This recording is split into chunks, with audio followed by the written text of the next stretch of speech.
ਸਤਿ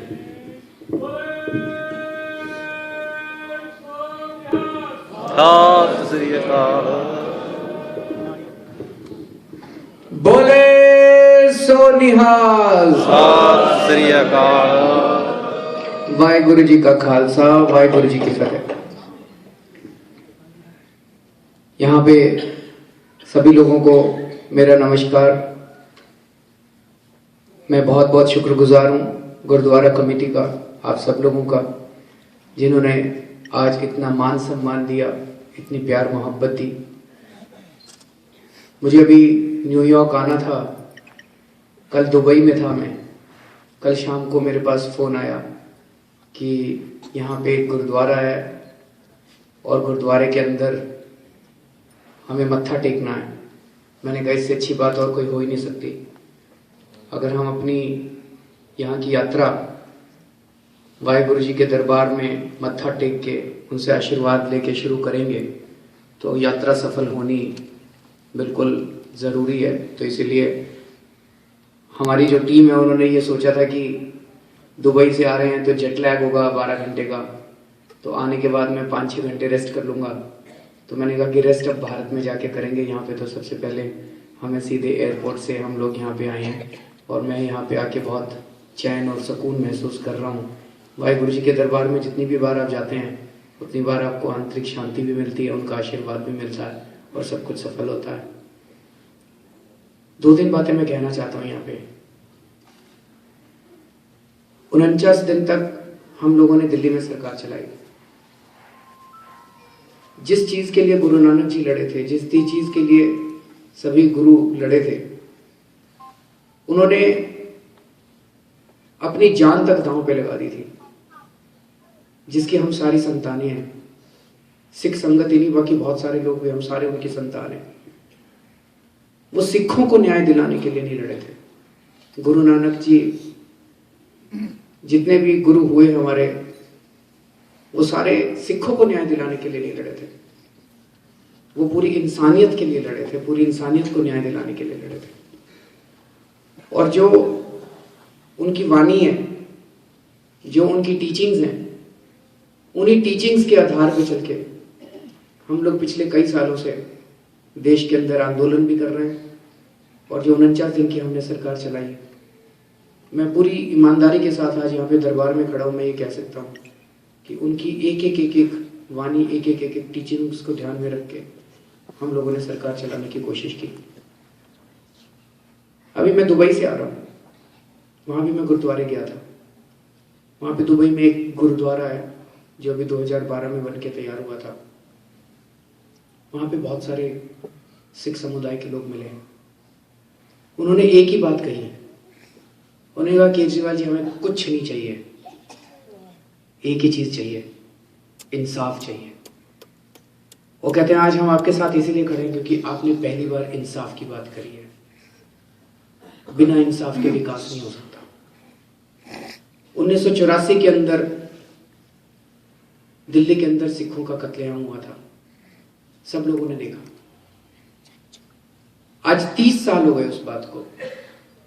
इन 30 सालों के अंदर सिख समुदाय ने किस किस के दर की ठोकरें नहीं खाई, किस किस के पास नहीं गए। सबसे बड़ी डिमांड सिख समुदाय की क्या है? निष्पक्ष जांच कराओ और दोषियों को जेल भेजो। अगर ये नहीं होता तो फिर कोई न्याय व्यवस्था की, कोई इंसाफ की हम बात ही नहीं कर सकते। फिर तो कोई किसी का कोई भी मर्डर कर देगा, किसी का 100 लोगों को मार दिया, 400 लोगों को मार दिया, and they can get away with murder. इन 30 सालों के अंदर देश के अंदर 6 साल तक एनडीए की सरकार रही, बाकी समय कांग्रेस की सरकार रही। दिल्ली के अंदर 5 साल बीजेपी की सरकार रही, बाकी समय कांग्रेस की सरकार रही। और पंजाब में तो पता नहीं कितने साल अकालियों की भी सरकार रही। सारे कांग्रेस वाले भी कहते हैं एसआईटी बननी चाहिए, बीजेपी वाले भी कहते हैं एसआईटी बननी चाहिए, अकाली दल भी कहते हैं एसआईटी बननी चाहिए। पूरी सिख कम्युनिटी की डिमांड है एसआईटी बननी चाहिए। एसआईटी आज तक नहीं बनी थी, सारे चाहते हैं एसआईटी बननी चाहिए। स्पेशल इन्वेस्टिगेटिव टीम, ऐसी टीम जो निष्पक्ष हो, जिसमें ईमानदार ऑफिसर्स की नियुक्ति की जाए और वो इन सारी केसेस की निष्पक्ष जांच करके दोषियों को जेल भिजवाए, केस करे कोर्ट के अंदर। ऐसी एसआईटी बननी चाहिए, सब लोग चाहते हैं, फिर भी नहीं बन रही। क्यों नहीं बन रही? उनकी नीयत नहीं थी। हमारी सरकार आई 49 दिन की, मेरे पास कोई सिख डेलीगेशन नहीं आया मांग करने के लिए। मेरे पास फुल्का जी का फोन आया जब मैं मुख्यमंत्री बना। फुल्का जी ने कहा, अरविंद जी आपने अपने मैनिफेस्टो में लिखा था कि आप एसआईटी बनाओगे। मैंने कहा बिल्कुल फुल्का जी, मैं तैयार हूँ। मैंने फुल्का जी को कहा, मैंने कहा आप मुझे टर्म्स ऑफ रेफरेंस का ड्राफ्ट तैयार करके दे दीजिए। उन्होंने 24 घंटे के अंदर वो टर्म्स ऑफ रेफरेंस कि ये जो एसआईटी बनेगी ये क्या क्या काम करेगी और कौन कौन होंगे, तो उसका टर्म्स ऑफ रेफरेंस पूरा बना के ले आए। 24 घंटे के अंदर मैंने अपनी कैबिनेट की मीटिंग बुलाई, कैबिनेट से पास कराया। मैं खुद फाइल एलजी साहब के पास लेके गया, एलजी साहब के साइन करा के ले आया। जो काम 30 साल में नहीं हो रहा था, हमने 48 घंटे के अंदर करके रखा दिया।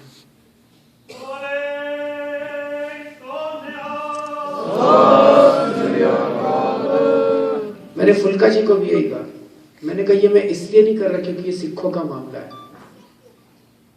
मैं ये इसलिए कर रहा हूं क्योंकि ये इंसाफ का मामला है। आज सिखों के साथ नाइंसाफी हुई है, हम उनके साथ खड़े होंगे। कल मुसलमानों के साथ नाइंसाफी होगी, हम उनके साथ भी खड़े होंगे। किसी हिंदू के साथ नाइंसाफी होगी, हम उनके साथ भी खड़े होंगे। किसी इंसान के साथ, किसी नागरिक के साथ कहीं नाइंसाफी होगी, हम उनके साथ खड़े हुए नजर आएंगे। ये हमारी आम आदमी पार्टी है और ये गुरु नानक जी का, वाहेगुरु जी का संदेश भी है।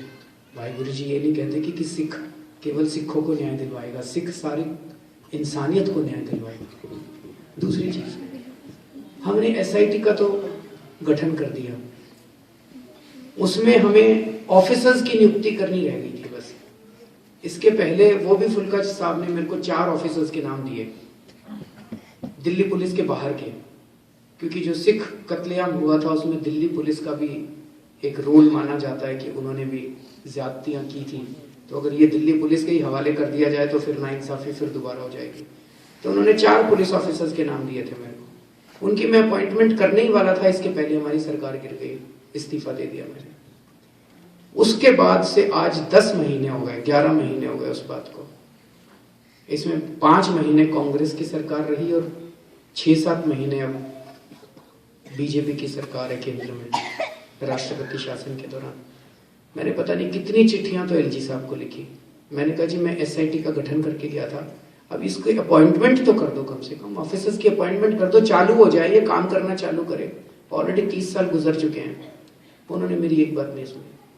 अब मैंने नरेंद्र मोदी जी को भी चिट्ठी लिखी 3 नवंबर को, 3 नवंबर एनिवर्सरी होती है जो 1984 की, उनको भी मैंने चिट्ठी लिखी। मैंने कहा जी सिख 30 साल से इंसाफ की गुहार कर रहे हैं, आप इसका गठन तो कर दो, इसको अपॉइंट तो कर दो। उन्होंने भी इसकी नहीं सुनी। तो मुझे पूरी उम्मीद है आज यहाँ पे हम आशीर्वाद लेके जा रहे हैं, वाहेगुरु जी के आशीर्वाद से आम आदमी पार्टी की दोबारा सरकार बनेगी और जो अधूरा काम है उसको हम दोबारा पूरा करेंगे, एसआईटी का गठन करेंगे। जितने भी पेंडिंग मामले हैं, जितने भी जो भी अन्याय हुआ था 1984 का, हालांकि 30 साल हो गए, कितना सबूत, कितने गवाह बचे होंगे, लेकिन जो भी हम कर सकते हैं वो हम न्याय दिलाएंगे और दोषियों को कड़ी से कड़ी सजा दिलाने की कोशिश करेंगे। दूसरी चीज़, अभी मैं ऊपर बैठा हुआ था, कई सारे लोगों से बातचीत कर रहे थे, तो वो कह रहे थे जी हम यहाँ पे एम्बेसी में अपना वीज़ा लेने जाते हैं, पासपोर्ट लेने जाते हैं, 5-5 हज़ार रुपये रिश्वत देनी पड़ती है, आप कुछ करो।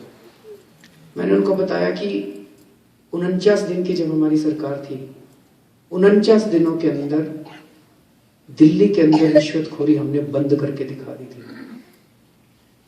यहाँ पे सब लोग हैं, आप लोगों के रिश्तेदार होंगे, दोस्त होंगे दिल्ली के अंदर, उनसे फ़ोन करके पूछना, 49 दिन में दिल्ली में पुलिस वालों ने पैसे लेने बंद कर दिए थे। 49 दिनों में एमसीडी वालों ने, नगर निगम वालों ने पैसे लेने बंद कर दिए थे। ट्रांसपोर्ट डिपार्टमेंट के बाहर के दलाल भाग गए थे। ट्रांसपोर्ट डिपार्टमेंट में 24 घंटे के अंदर ड्राइविंग लाइसेंस मिलना चालू हो गया था। ट्रैफिक पुलिस के ऊपर जो रेड लाइट पे पैसे लेते हैं उन्होंने पैसे लेने बंद कर दिए थे। पुलिस वालों ने एफआईआर लिखनी चालू कर दी थी। ये मैं नहीं कह रहा, ये अखबार वालों ने सर्वे कराए, ये वहाँ की जनता बताती है। यकीन नहीं होता ना कि भारत में ऐसे हो सकता है। 49 दिन में हुआ था। कैसे हुआ था वो भी एक लंबी कहानी है।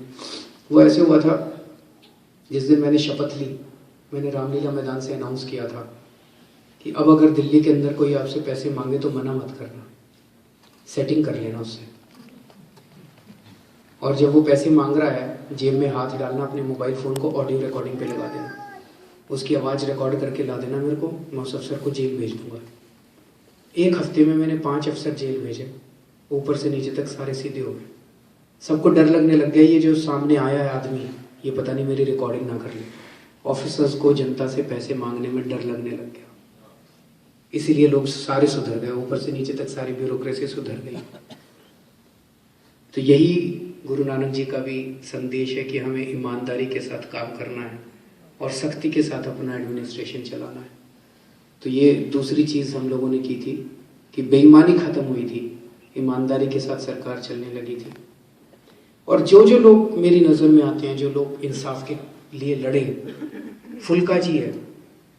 फुल्का जी 30 साल तक, मैं गलत नहीं हूं तो आज 1984 के दंगों की मशाल एक उस आदमी ने जला के रखी हुई है, जिसने कोर्ट्स के अंदर हर जगह, उसने, गलत तो नहीं कह रहा मैं, उन्होंने उस आदमी को, किसी ने टिकट नहीं दी आज तक, आम आदमी पार्टी ने उस आदमी को टिकट दी थी। ऐसे ऐसे लोगों को हम टिकट देना चाहते हैं, ऐसे ऐसे लोगों को आगे करना चाहते हैं। जर्नैल सिंह का भी आपने नाम सुना होगा।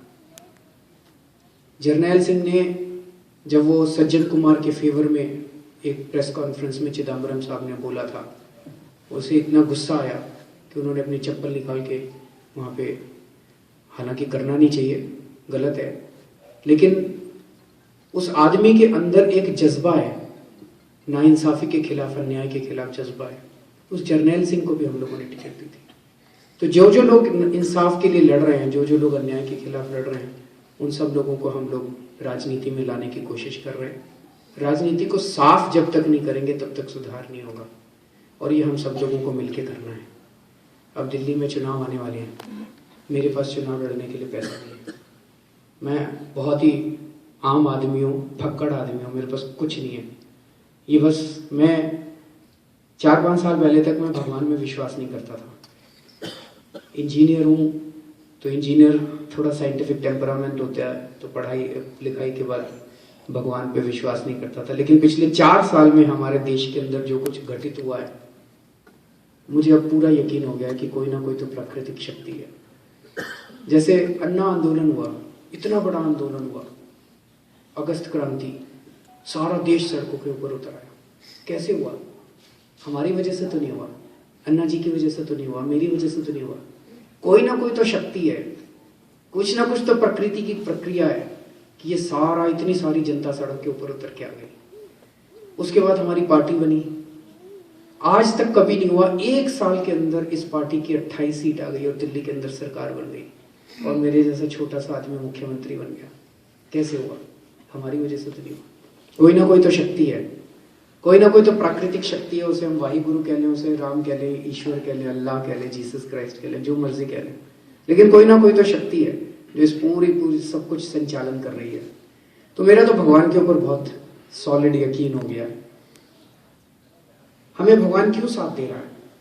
एक ही कारण है, जैसा मैंने कहा, हमारे पास तो कुछ भी नहीं है, क्योंकि हम सच्चाई और ईमानदारी के रास्ते पे चल रहे हैं। जिस दिन हमने अपना ये रास्ता छोड़ दिया, उस दिन ऊपर वाला हमारा साथ छोड़ देगा, उस दिन हम फेल हो जाएंगे। आज हमें चुनाव लड़ना है। मेरे पास कई लोग आ रहे हैं, दिल्ली के अंदर बहुत सारे लोगों को लग रहा है कि हमारी सरकार बनने वाली है। कई लोग आते हैं, मेरा ये काम करा देना जी, मैं आपको 70 करोड़ दे देता हूँ, मेरा वो फलाना काम करा देना जी, मैं 100 करोड़। अगर आज मैं बेईमानी का पैसा लेना शुरू कर दूँ, मेरे को शाम तक 500 करोड़ रुपए इकट्ठे हो जाएंगे।